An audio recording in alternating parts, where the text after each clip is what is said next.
story time here. I'm actually very sad today because my kitty, if you've been watching my channel, he's in the hospital.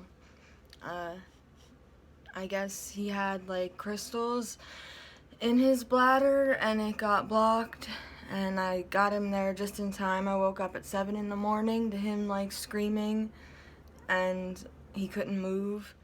And of course I hurried up and I put him in this carrier and drove to a place that was open 24 hours. And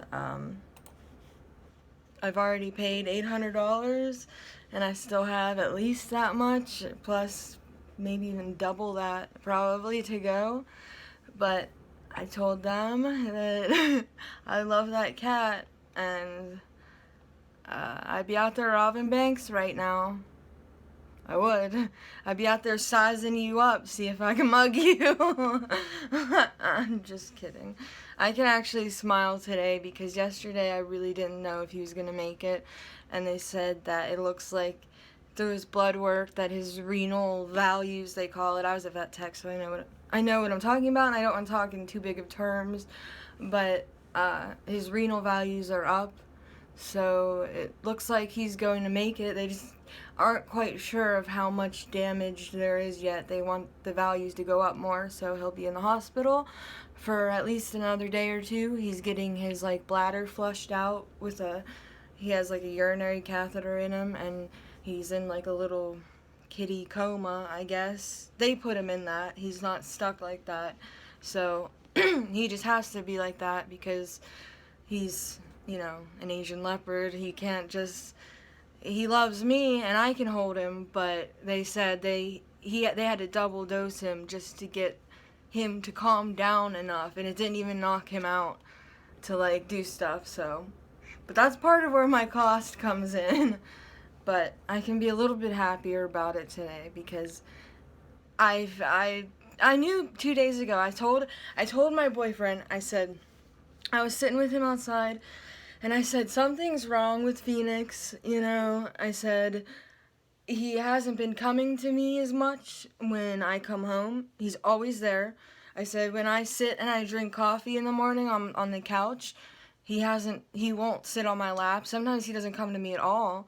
That was the past 2 days. He hasn't, and he didn't sleep with me the night before or the night of, because he woke me up at 3 in the morning, like making noises, but he was walking around, and he's like that at night because he's nocturnal.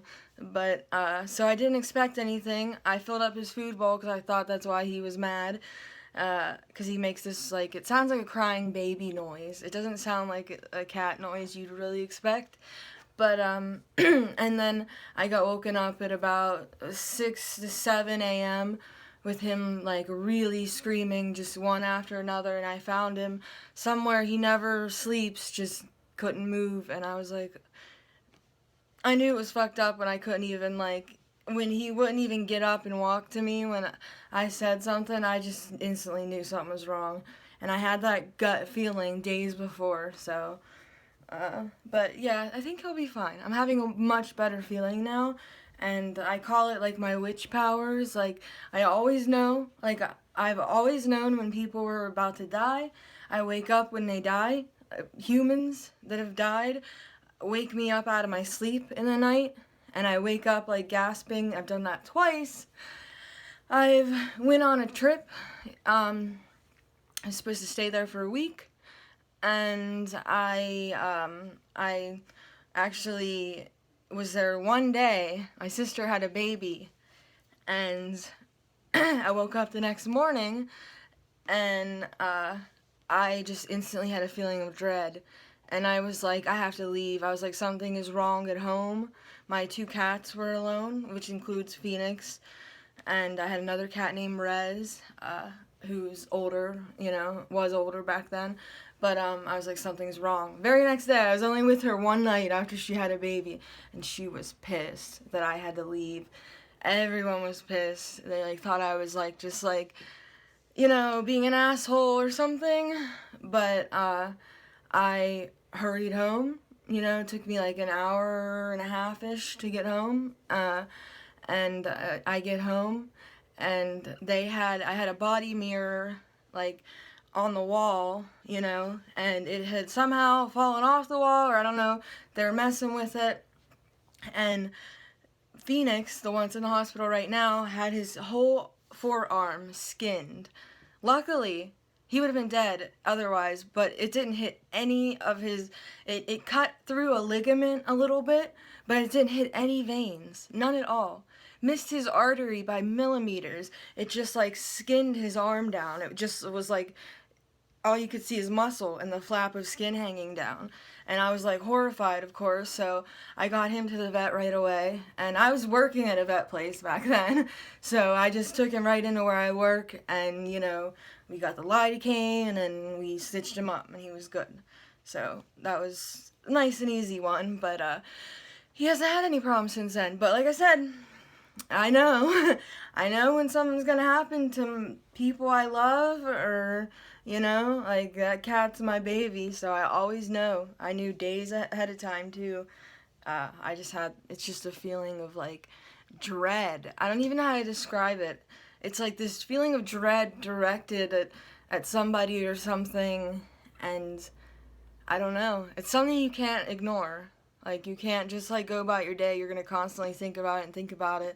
And then when the thing actually happens, you're like, what the fuck? Like, how did I know? But the fact that I knew that my cat, like, so many miles away, like, was just hurt without having any confirmation of it, and leaving my sister who just had a baby, that was a crazy one. Even to myself, like, no one believes me when I tell that story.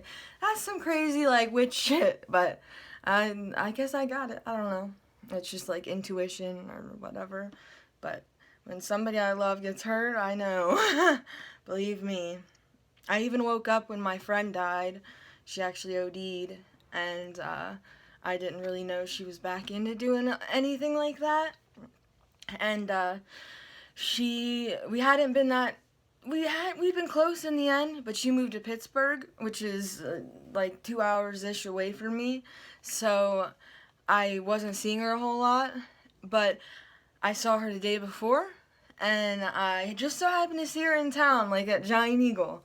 I think I was picking up, like, my prescription. I saw her, and I was like, oh my god, you know, hi, and I hugged her and stuff, and still, she said she was doing fine and everything, and then the next night, at 9 p.m., I woke up, I just wake up like you see in a frickin' horror movie, basically, just like, and I wake up, and I was like, I just felt it, the dread, and it was about an hour later that I got, you know, the phone call and the text messages, so, but that's happened with her and 2 other people, so, I don't know, it happens, but I feel better now. I have a better feeling. The dread has gone from, like, my soul, so I think he's gonna be fine now, so I can actually, I've been smiling a little bit, I've stopped sobbing, and I was going to try to sing and get myself, you know, a little catharsis. It helps me when I sing. It's very cathartic for me.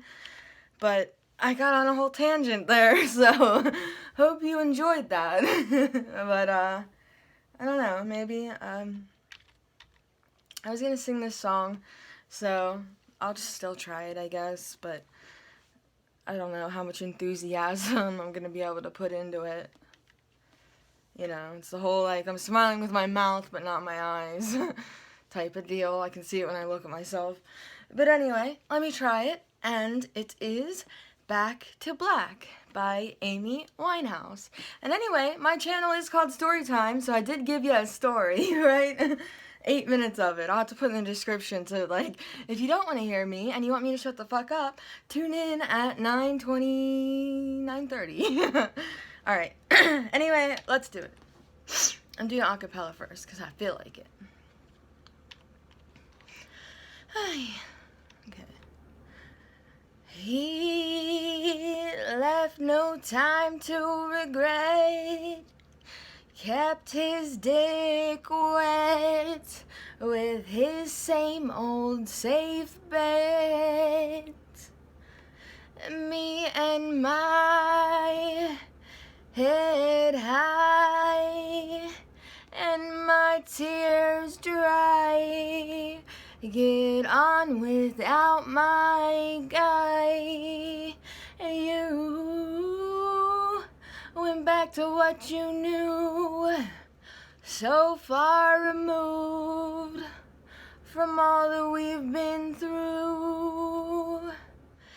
And I tread a troubled track, and my odds are stacked. I'll go back to black. We only said goodbye with words. I died 100 times. You go back to her and I go back to us. I love you much, it's not enough. You love blow and I love puff. And life is like a pipe, and I'm a tiny penny rolling up the walls inside. We only said goodbye with words. I've died 100 times. You go back to her and I go back to. We only said goodbye with words. I've died 100 times. You go back to her and I go back to black, black, black, black, black, black, black. I go back to, I go back to. We only said goodbye with words. I've died 100 times. You go back to her and I go back to. We only said goodbye with words. I've died 100 times. You go back to her and I go back to black. So there it was. I tried. I was in the mood for some Amy Winehouse. But I think I got the beat wrong. I don't know. My head's kind of fucked up lately. He left no time to regret.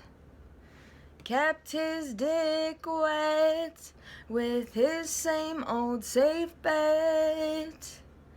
And me and my head high and my tears dry. Get on without my guy. I don't know. I think that's pretty correct. So, I don't know. I don't really know if I feel like doing karaoke. I'll make karaoke one in the next video because I don't really feel like talking right now. That was pretty cathartic though. It does help me when I sing, but I just realized when I sing, my cat comes running, so I'm pretty depressed now. So I will see you guys later, and if nobody told you this today, I love you, and I love my kitty Phoenix, wherever he is. Well, I know where he is, but I'm not allowed to go visit him, of course, because of this stupid pandemic. I couldn't even go in when they took him in. They came out to the car and grabbed him. So, you know, I asked the veterinarian last night at 2 a.m. I couldn't sleep, and I called in because, like I said, it's a 24-hour place. And I asked if I could FaceTime him, and they said that he was asleep, obviously. And I was like, okay, yeah, you're right. You know, why would I think I could FaceTime him right now, or that any of you would like give me your phone number to FaceTime him?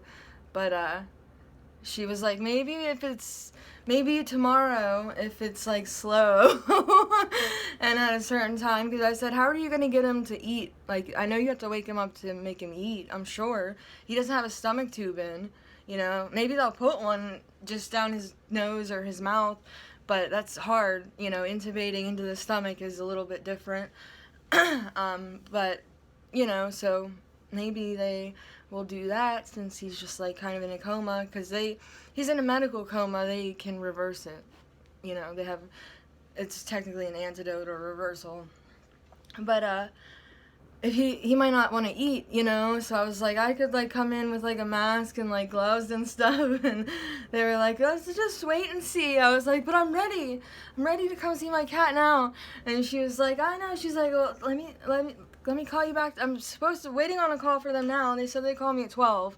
So I'm about to call them right after this, because that's the kind of person I am. And, I don't know, but, I was like, last night, the woman was like, she was like, we all have pets here too. Everyone that works here has pets. And, so we know, because it was 2 in the morning, but they work night shift, you know, they know. But I was just calling to check on him. I was like, I'm calling for my cat Phoenix. I was like, my name is Madison. I couldn't go to sleep. I can't sleep. I gotta know how my cat's doing. And she said he was still doing fine. And, you know, that his last blood test came back even better. So, which was good. And, so, I mean, that's all I got, but I was like, lady, I was like, you don't understand. I'm alone in my house, and I don't have my cat. I was like, you don't understand. Like, you don't understand. You cannot understand what I'm going through. When I come inside my door, I look for my cat. When I walk into my bedroom, I look back to see if my cat is following me. When I lay down in my bed, my cat should be there. When I sit on my couch to drink my coffee, my cat should be on my lap. It should be there. My little man should be there, okay? I was like, it feels like my house is like, it's so quiet and haunting. Like, if something would happen to him, I don't know what I would have done. I probably would have killed myself and went to like cat heaven somehow with him. So, because I cannot live in this house without that cat. Like, I'm too used to being in here with the cat. Phoenix is like, I don't know, he's like my little baby. He's 12, you know, had him for 12 years, so I've almost raised a child, you know what I mean? Like, no offense, I'm sure somebody's gonna take offense to that, but I have almost raised a child. That's 12 years, you know? So, and the type of cat that he is, they're a lot of work, yeah. You know, they require a lot of attention, but that's what I'm used to, and now that he's not here, I'm like used to giving out all this attention and him needing me like 24/7, so it's hard. I have like a little, I don't want to go get it, but it's on the couch right now. My boyfriend got me a little like clippy, it's this little like cat thing, and it snaps onto your arm. It's a stuffed animal, but it can stay snapped onto your arm, because I found it when I walked in the dollar store earlier today, and I found it, and I was just snapped it on my arm, and I was like going like this, and I like held its little head, and I was like, oh, I feel like I'm holding him, and he was like, all right, we're buying it. And it was only $5, so I was sitting there. I like to stroke him on his little nose like that, you know, so I was sitting there on the couch like with it, holding him, like he should have been there stroking a little stuffed animal's nose, because I'm a 5-year-old. But whatever, I'm gonna shut the hell up now. So anyway, I will see you guys later, and I will update you on Phoenix, because of course I will. And I hope you have a good day, and make sure you like and subscribe or whatever the fuck. And I love you. Bye.